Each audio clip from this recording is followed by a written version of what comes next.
Joe Louis, also known as the Brown Bomber, was a legendary American boxer who held the heavyweight championship title from 1937 to 1949. He was born Joseph Louis Barrow on May 13, 1914, in Lafayette, Alabama, the seventh of 8 children. His parents, Monroe Barrow and Lily Reese, were sharecroppers and struggled to make ends meet.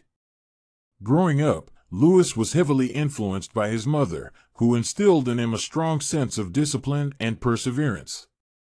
Despite the challenges of growing up in poverty, Louis was determined to make something of himself. He attended school in both Alabama and Detroit, where he excelled in sports, particularly football and boxing.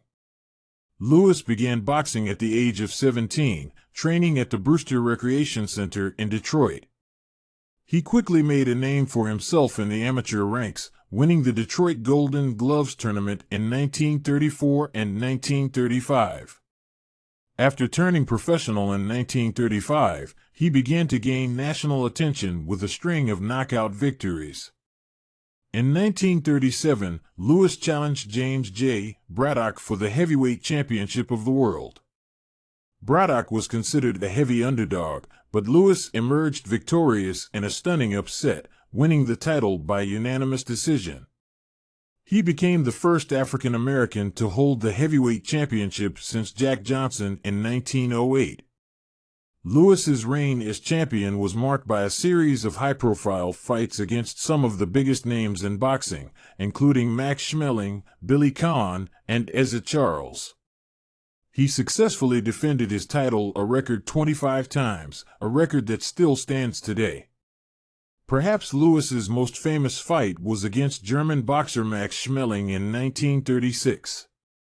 Schmeling was a symbol of Nazi Germany, and the fight was heavily politicized, with the world watching to see if Louis could defeat the Aryan boxer. In a thrilling match, Louis knocked Schmeling out in the first round, cementing his status as a national hero and a symbol of American pride. Louis's career was not without its setbacks, however. In 1941, he lost his title to Billy Conn in a highly publicized fight. He regained the title in a rematch the following year, but his reign as champion was coming to an end. In 1949, he lost his title to Ezra Charles and retired from boxing later that year.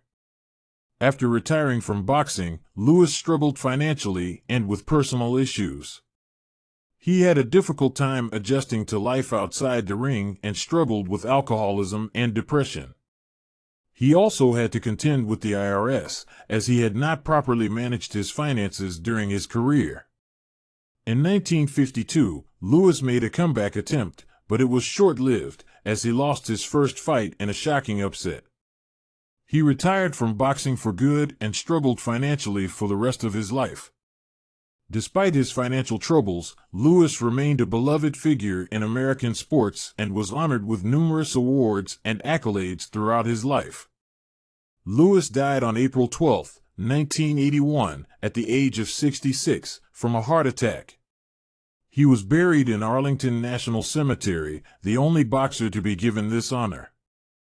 He was inducted into the International Boxing Hall of Fame in 1990 and is widely considered one of the greatest boxers of all time.